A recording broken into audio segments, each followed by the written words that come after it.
உள்ள மிதுன ராசி என்பர்களே வணக்கம். இந்த வார ராசி பலன்.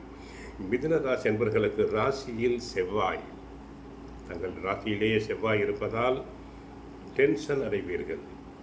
மனைவியிடம் பேசும்போது, குழந்தைகளிடம் பேசும்போது யோசித்து பேசுதல் வேண்டும். பிபி பேஷண்ட்ஸ் தங்களுடைய உடல் நலனை செக்அப் செய்து கொள்ள வேண்டும்.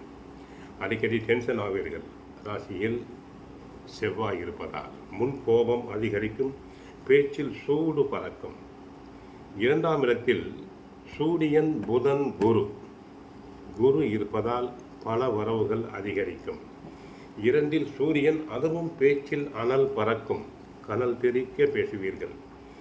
சூரியனும் புதனும் இணைந்திருப்பதால் புத ஆதித்ய யோகம்.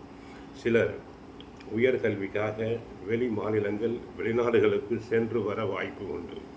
3இல் கேது, எப்படிப்பட்ட பிரச்சனை வந்தாலும் தாங்கள் தைரியமாக சமாளிப்பீர்கள். உணர்ச்சி வசப்படுதல் கூடாது. தொழில் வியாபாரத்தில் தங்களுக்குள்ள பிரச்சனைகள் அனைத்தும் விலகி நன்மையான பலன்கள் நடக்கும். சனி வக்கரகதியில் இருப்பதால் மறைமுக போட்டிகள் விலகி தொழிலில் நல்ல லாபத்தை அடையலாம். ஏற்றுமதி இறக்குமதி தொழில் உள்ள அன்பர்களுக்கு நிறைய பண வரவுகள் உண்டு. நீண்ட நாட்களாக நீங்கள் எண்ணிய காரியங்களை நிறைவேற்றுவீர்கள். அசையும் அசையா சொத்துக்களில் முதலீடு செய்யும் வாய்ப்புகள் தங்களுக்கு உண்டு. உத்தியோகத்தில் பிறரால் முடிக்க முடியாத வேலைகளை தாங்கள் எளிதாக முடிப்பீர்கள். தற்போது மாணவியர்கள் நன்றாக படிப்பர், நல்ல மதிப்பெண்களை பெறுவர். ஆசிரியர் பெற்றோர்களுக்கு நல்ல பெயரை வாங்கி கொடுப்பர். லாபாதிபதி செவ்வாய் ராசியிலேயே இருப்பதால் தன்னம்பிக்கை அதிகரிக்கும், தைரியம் அதிகரிக்கும். புதிய வேலை வாய்ப்புகள் உருவாகலாம். சிலருக்கு தலைமை பொறுப்பு உண்டாகும். குடும்பத்தில் பொருளாதார நிலை மேம்படும்.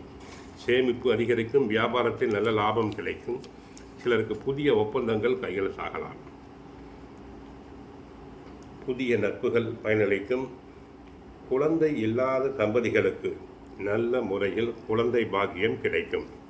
அதே நேரத்தில் ராசியில் செவ்வாய், 2ஆம் இடமாகிய தன குடும்ப வாக்குஸ்தானத்தில் சூரியன் இருப்பதால் அவசர முடிவுகளை தவிர்த்தல் வேண்டும். அவசரப்பட்டு எந்த காரியத்தையும் செய்யக்கூடாது. பதறிய காரியம் சிதறி போகும் என்போம்.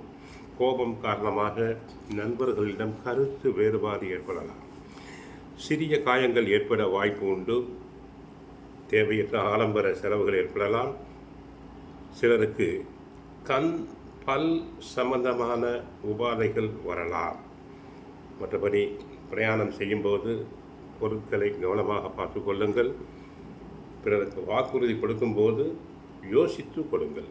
கோவிலுக்கு சென்றால் கிருஷ்ண பரமாத்மாவை வழிபடுங்கள். வீட்டில் தினமும் சுந்தரகாண்டம் பகவத்கீதை பாராயணம் செய்யுங்கள். வாழ்க வளமுடன், மங்களம் உண்டாகட்டும். ஹரே கிருஷ்ணா, ஹரே கிருஷ்ணா, ஹரே கிருஷ்ணா.